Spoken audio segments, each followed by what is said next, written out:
Next is Larry Ford speaking on behalf of Ethan Wingfield. And Ethan, by the way, is from Buncombe County, even though I'm leaving the 11th district since I live in Rutherford. I'm going to tell you, there's nothing that anybody has said so far that Ethan would disagree with. I mean, you know what? There's nothing anybody said so far that any of us would disagree with. So let me tell you what the difference is in Ethan. Ethan is very much the mold of Paul Ryan, Marco Rubio, Patrick McHenry. You know, there are some Republicans in Congress who are fighting for the Republican principles. And those three are three of them. And those are the kind of people that we need to send to Washington. We need some young, active, vibrant people to go up and stand and fight for Republican principles. Ethan is a young man. He grew up in Weaverville. He lives in Arden right now. Ethan went to AB Tech. After graduating there, he was accepted at Brown University. Very expensive, very liberal school. So he goes to the Ivy League school, and instead of becoming a liberal Ivy League kind of person, he actually led a Christian organization at Brown University that was kicked off campus, 200 people strong. He took the fight back to Brown, and in fact, through CNN and Fox News and other media, put the pressure on the Ivy League school and got his Christian organization back on campus at Brown, because that's what he is. He is a strong, devout Christian who believes in the human right of birth, who believes that marriage is one man, one woman, and all the things that everybody else has said. Now, here's the big difference, okay? I'm not going to read this to you, but I'm going to ask you to read it. There's a 54-page report called Bold Conservative Solutions. That's where Ethan Wingfield stands.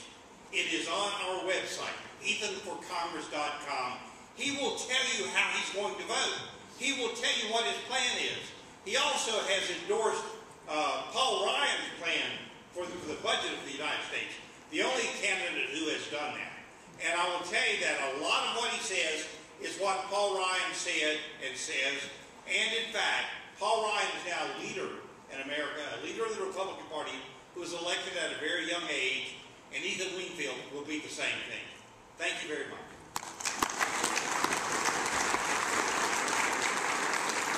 And next we have Spence Campbell from Henderson County.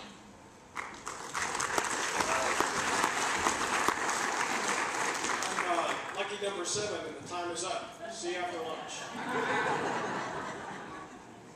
Nobody's really said what we need to say today, and I'm going to say it. There are people fighting and dying right now to defend America and what she stands for. They give us the right to be here, but we cannot forget them. They represent the heritage that we're all so proud of. They represent the American spirit and the character that defined America for 225 years. I can't speak for the rest of the years we have. But I know that the Republican Party is as much at fault for the problems we have today as the Democrats are. Our leaders have abandoned the party, they've abandoned the country in favor of themselves, and we know it. And yet they want us to continue to act like it's business as usual. It isn't business as usual. The threat to this country is as serious as World War II, and we haven't seen it yet, but we're about to. The party wants us to present your candidates on the basis of a tired old script and a platform that's not relevant to the threat that faces this country. We could do that very easily. Some of us are already doing it. You've already heard some of it today.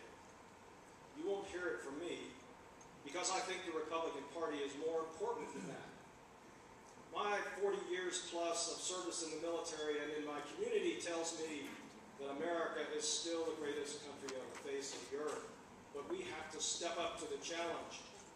You don't need more congressmen like have gone to Washington before on the basis of that tired old script.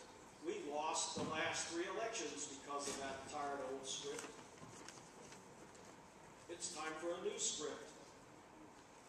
I'm reminded of the movie Saving Private Ryan, when the captain in his dying breath gave Private Ryan a free pass home and said, as he died, "Earn it." And he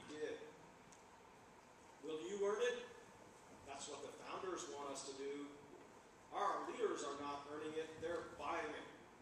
Do we want to do the same thing? I don't think so. America is too important to us and to the world. This is not about the Republican Party or its platform. This is about the survival of our country. Let's get real. We can do that. Let's start by electing a guy named Romney to go to the White House. Now, let's start today. Let's start by electing a congressman who has 40 years of experience around the world in combat twice before I was 25 years old. Let's start by finding a leader based on competence, commitment, character, and a man who has the courage to stand up here and tell you we need to do business in a new way and help you do it by bringing the trust back between the voters and the people that they send to Congress. If you give me that chance, I'll show you how to do it. If you think about the old way of doing business too much, we're going to miss the opportunity and we're going to jeopardize our ability to win the White House and the Congress. I'm Spence Campbell.